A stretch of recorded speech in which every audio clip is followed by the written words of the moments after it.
Professor Oubier's house. Looks pretty creepy. I'd been away from Paris and hadn't seen Nico for nearly 6 months. I wanted to celebrate our reunion, but she had other plans. An appointment with an archaeologist. Something to do with a Mayan stone she came across while researching a story. The guy who answered the door didn't look much like an archaeologist to me. I had a bad feeling about this.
There were only 3 things I didn't like about spiders. The way they looked, the way they moved, and the fact that they lived on the same planet as me. This spider was big, mean, and hairy, and definitely not a native of Europe.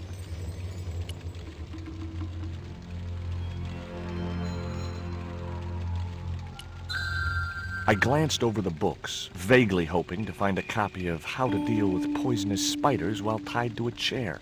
No such luck. But I noticed one corner of the bookcase was supported by a loose block of wood.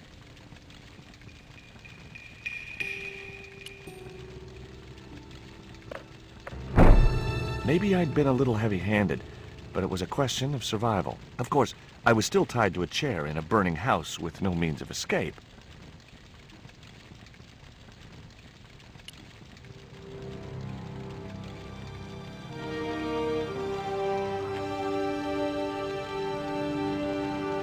One mighty bound, our hero was free. Now, I had to deal with that fire. The rope was shredded and no possible use to me. The rope was shredded and...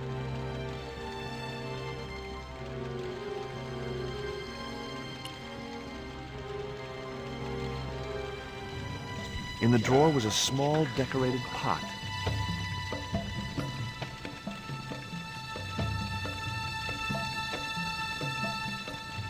There was nothing else in the drawer. The pot contained a key. It looked like a house key. Inside, I found a bottle of tequila. It was a half bottle of extra strong Mexican tequila. Just what I needed under the circumstances. Normally, I didn't drink strong spirits, but today was far from normal. Ew. Disgusting. Not only did the tequila burn like hell, I just managed to stop myself from swallowing the worm. I'd drunk enough of that. What looked like a little shriveled wiener lay on the carpet. Thankfully, it was only the worm from the tequila bottle. Well, I wasn't going to eat it. But life had taught me one thing. No matter how unlikely it seems, the strangest objects have their uses. Even tequila worms. It was that itsy-bitsy tequila worm. I really must remember to take it out of my pants before I send them to the laundry. It was Nico's bag.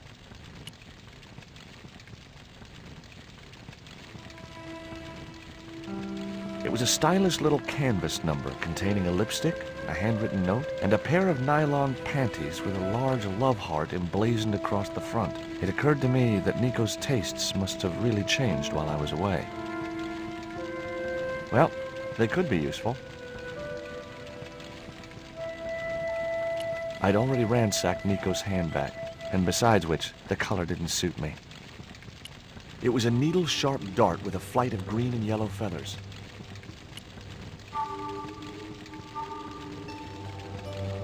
That dart was sharper than a mosquito's business end, but this didn't deter me from getting it anyway. It was the poisoned dart which had stunned Nico. I'd never known anything keep her quiet so effectively. It was Nico's lipstick. It wasn't my color, and it reminded me of clowns. I guess I had no business reading the note, but I figured it might give me a clue to what Nico was involved in. It was from André Labanau, the history student Nico had known at college. The letter was sentimental mush, and revealed that the exotic lingerie, as he called it, was a gift from him. It gave his telephone number. Labanau figured himself as a rival for Nico's affections, but I couldn't believe that that creep was in the running.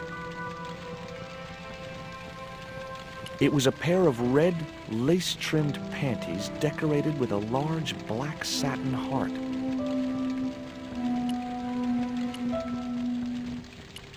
It was the box that spider had crawled from. I wasn't going to touch the box after that spider had been inside it. I racked my brains to think of a way to improvise a fire extinguisher. If only I'd stopped for a coffee at the airport.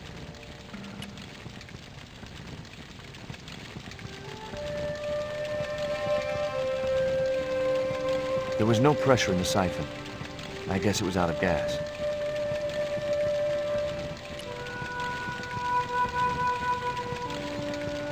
The cabinet was locked.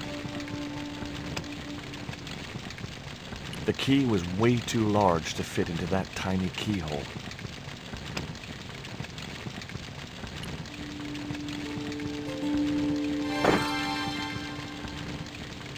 As I released the lock, something blew the doors open.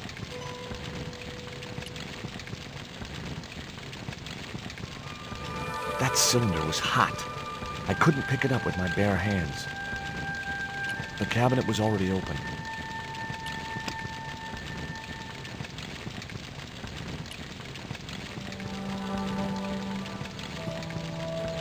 The panties I'd found in Nico's bag were just what I needed to wrap around the hot cylinder.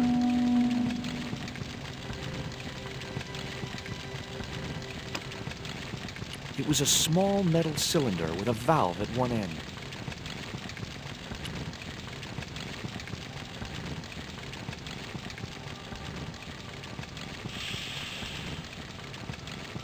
The cylinder gave out a faint hiss as the valve opened. What? Now I had one primed up and ready to use extinguisher.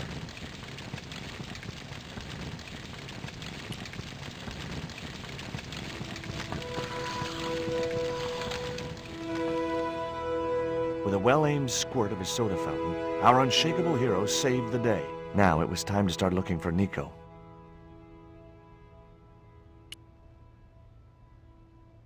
I wasn't going to burn myself on that red-hot doorknob, and it wasn't the time for subtlety.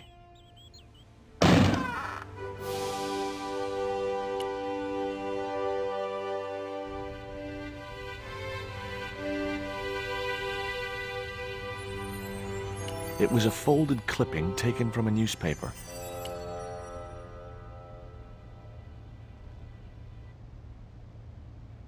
I'd found a piece of newspaper folded in two. It referred to a forthcoming eclipse of the sun. Unfortunately, it wouldn't be visible from Europe. The best place to view the eclipse would be Mexico.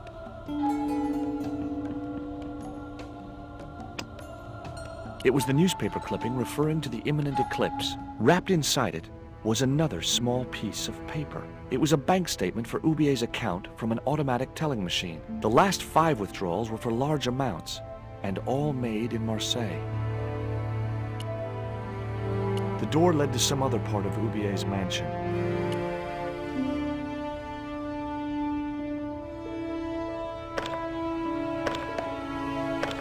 It was locked.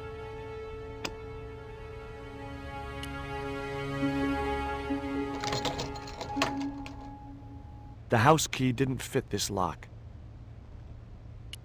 It was Oubier's telephone. Much as I disliked him, Labano might be my only hope of finding Nico.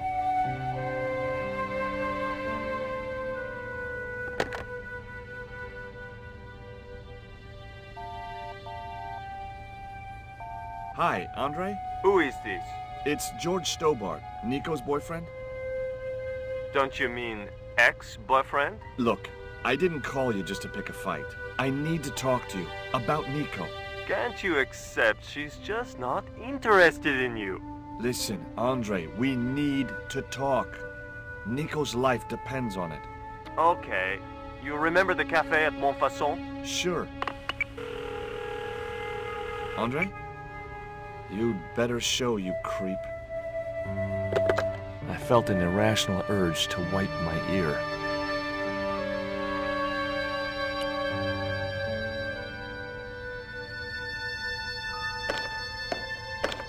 The door was locked. I didn't fancy my chances of kicking this door down.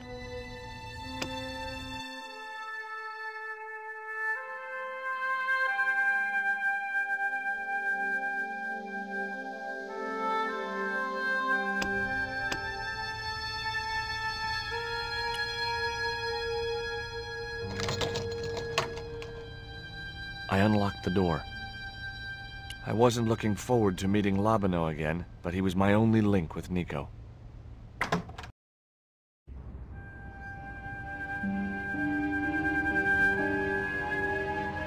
There was no sign of Labano when I got to the cafe. I decided to order a coffee and wait for him.